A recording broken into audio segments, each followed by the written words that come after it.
Before we begin, I'd like to make one recommendation. Take some time to read Chapter 2 carefully as you watch this video. The chapter explores each element and principle in much greater detail.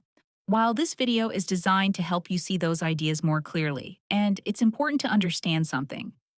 This chapter is not intended to turn you into a designer. You do not need to memorize terminology, and you do not need to study these concepts like a student preparing for an exam. The purpose of this chapter is much simpler. These elements and principles help explain why some rooms feel calm, balanced, and complete, while others feel uncomfortable or disconnected. The goal is not technical knowledge. The goal is awareness. Because once you understand the basic building blocks behind good design, you stop guessing and start seeing. Every room communicates something, not through words, but through visual elements. The lines we see, the shapes that surround us, the colors, materials, textures, and lighting within a space. Whether we realize it or not, our brains respond to these elements constantly. They influence how a room feels long before we consciously analyze it. Let's start with something simple. Lines. Vertical lines often create a feeling of height and formality. Horizontal lines tend to feel calm and stable. Curved lines feel softer and more relaxed. And diagonal lines introduce movement and energy. Most people never consciously notice these details, yet they still influence how a room feels. Next comes shape and form. Some rooms rely heavily on clean geometric forms. Others introduce softer curves and organic shapes. Neither approach is right or wrong. What matters is the feeling those forms create. Structured forms often feel orderly and refined. Softer forms often feel more welcoming and relaxed. Color may be one of the most powerful tools in design.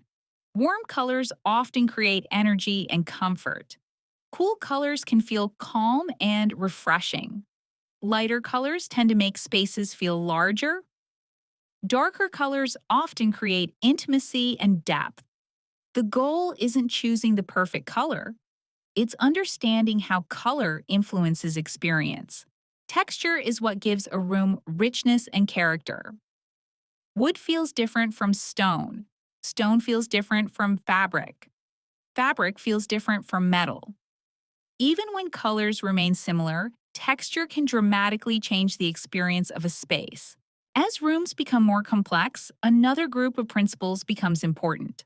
Balance helps a room feel stable. A focal point gives the eye somewhere to rest.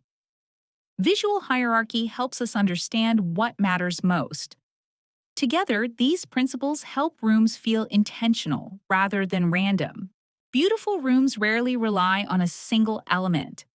Instead, they create relationships between elements. Colors repeat, materials connect, shapes echo one another, and together they create rhythm, harmony, and flow.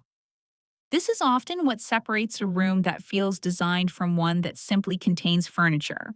As you move through the rest of this system, I'd like you to start asking simple questions whenever you look at a room. What stands out first? What repeats? What feels connected? What feels disconnected? You don't need expert knowledge. You simply need to become more observant. The concepts we've explored here are not rules to memorize. They're tools to help you see. As you continue through this system, you'll begin noticing these ideas everywhere. And the more you notice them, the more confident your design decisions will become. In the next chapter, we'll explore design styles and learn how different spaces create different feelings and identities. I'll see you in Chapter 3.